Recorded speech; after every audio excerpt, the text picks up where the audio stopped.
Hello dear students, welcome to Surmount Classes. Surmount Classes के online platform पर आप लोगों का वेलकम। जैसा कि आप लोग जानते हैं, हम यहाँ पर मैथ्स करते हैं और मैथ्स में आज बेसिक मैथ्स में आज हम बात करेंगे लॉ ऑफ एक्सपोनेंट की। और लॉ ऑफ एक्सपोनेंट में हम देखेंगे किस तरीके से एक्सपोनेंट फॉर्म को multiply, divide, power of power, product form में सोल्व करते हैं, इजिली वे में सोल्व करते हैं। तो आइए फर्स्ट से स्टार्ट करते हैं।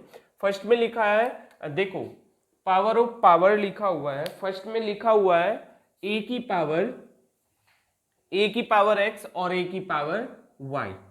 ए की पावर एक्स, ए की पावर वाई। तो क्या होता है अगर बेस हमारा सेम होता है। एक्चुअली बेस क्या होता है ये देखिए पहले। जैसे ये लिख रहा है ए और ये लिख रहा है एक्स, ये एक्सपोनेंट फॉर्म है और इस एक्सपोनेंट फॉर्म में इसको बोल दिया जाएगा बेस और इसको बोल दिया जाएगा पावर।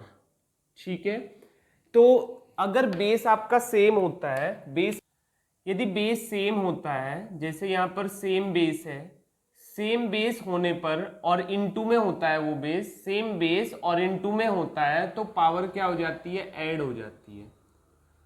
सेम बेस था तो पावर क्या हो जाती है, ऐड हो जाती है। और बेस इनटू में होना चाहिए। जैसे एग्जांपल देखिए, 2 की पावर 3 प्लस 2 की पावर 4, तो आंसर क्या हो जाएगा, सेम बेस प्लस नहीं इनटू, सेम बेस इनटू में, सेम बेस इनटू में, तो पावर क्या हो जाएगी, ऐड हो जाएगी। 3 प्लस 4, 2 की पावर 4 3 7। बस याद रखना है कि सेम बेस इनटू में होता है तो पावर क्या हो जाती है, ऐड हो जाती है। सेकंड की अगर हम बात करें, तो इसका ठीक अपोजिट ए की पावर एक्स डिवाइड बाय ए की पावर वाई। इसी को हम लोग लिख सकते हैं ए की पावर एक्स अपॉन ए की पावर वाई। दोनों ही सेम केस हैं। डिनोमिनेटर अपॉन का मीन्स ही क्या होता है, डिवाइड होता है। तो दोनों को अगर हम देखेंगे किस तरीके से लिख सकते हैं, हम इनको लिख सकते हैं, सेम बेस होगा डिवाइड में तो पावर क्या हो जाएगी, माइनस। मल्टीप्लाई में पावर ऐड और डिवाइड में पावर क्या हो जाएगी, माइनस। ए की पावर ए माइनस वाई। इस पर एग्जाम्पल अगर देखेंगे तो इसका जो एग्जाम्पल देखेंगे, तो आइए वही एग्जाम्पल देखते हैं। 2 की पावर 13 अपॉन 2 की पावर 4। कुछ और भी देख सकते हैं, ऐसा कुछ नहीं है। तो 2 की पावर क्या हो जाएगी, 2 की power 13 minus 4, that is 13 minus 4। 13 में से 4 गए, कितने बचेंगे, 2 की पावर 9। ये अगर 3 4 5 6 तक होती है तो सॉल्व कर देते हैं, 9 को सॉल्व करने की जरूरत नहीं, एज इट इज आंसर होता है। ठीक है, थर्ड रूल होगा आपका, जो थर्ड रूल होगा वो होगा ए की पावर ए अपॉन बी की होल पावर एक्स। तो अगर होल पावर एक्स होता है, अगर किसी टॉपिक में होल पावर एक्स होता है तो क्या हो जाता है, ए की अलग पावर हो जाएगी, ए की पावर एक्स, ये न्यूमरेटर के पास भी चला जाता है पावर और डिनोमिनेटर के भी। होल का मीनिंग ये होता है ए की पावर एक्स, बी की पावर एक्स। अगर इस पे एग्जांपल देखें, तो देखो इसका एग्जांपल होगा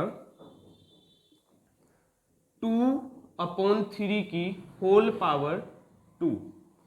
तो इसका अगर ये एग्जांपल हम लेते हैं तो देखो इसे कैसे सोल्व होगा। 2 की पावर 2 और 3 की पावर 2, इसे सोल्व करेंगे तो ऊपर आ जाएगा 2 2 जा 4 और 3 की पावर 2 यानी 9, 4/9 आ जाएगा। रूल देखिएगा आप अपना, फोर्थ रूल होगा ए की power X whole power Y. तो क्या होगा, पावर ऑफ पावर हो जाएगा ए की पावर एक्स वाई। इस पे अगर एग्जाम्पल देखेंगे तो इसका एग्जाम्पल होगा 2 की पावर 3 होल पावर 4। तो कितना हो जाएगा, 2 की पावर 4 3 जा 3 इंटू 4, 2 की पावर 4 3 जा 12, आंसर आ जाएगा आपका। फिफ्थ नेक्स्ट रूल होगा, किसी की भी पावर 0, किसी भी बेस की पावर क्या होती है, 0। जैसे a की पावर 0 है तो वैल्यू 1 होती है। हालांकि इसका एक अलग प्रूफ है, पर मैं यहाँ यही कहना चाहूँगा, आप किसी भी वेरिएबल की पावर हो, किसी भी नंबर की पावर हो, जैसे 100 की पावर 0 हो गया तो वैल्यू 1 ही आएगी। ठीक है, जैसे आप कोई भी पावर, कोई भी बेस लो, हमने क्या लिखा, सौरभ, और इसकी पावर क्या कर दी 0, तो वैल्यू क्या हो गया 1। तो कोई भी बेस आप लोगे, तो बेस कोई भी लोगे आप इस तरीके से याद रखें, इसके पीछे कोई कंसेप्ट नहीं, इन दोनों के पीछे कंसेप्ट है, इसके पीछे कंसेप्ट नहीं, लेकिन आप याद रख सकते हैं कि कोई भी नंबर हो, कोई भी वेरिएबल हो, उसकी अगर पावर 0 होती है तो वैल्यू क्या आती है 1 आती है। ठीक है, इसके बाद एक और रूल, लास्ट रूल रह गया है, नेक्स्ट रूल रह गया आपका, अगर कोई एक्सपोनेंट जैसे a की पावर -x है तो ये न्यूमरेटर में है, चेक करो न्यूमरेटर में, इसे डिनोमिनेटर में ले जाओ तो ये पॉजिटिव हो जाती है।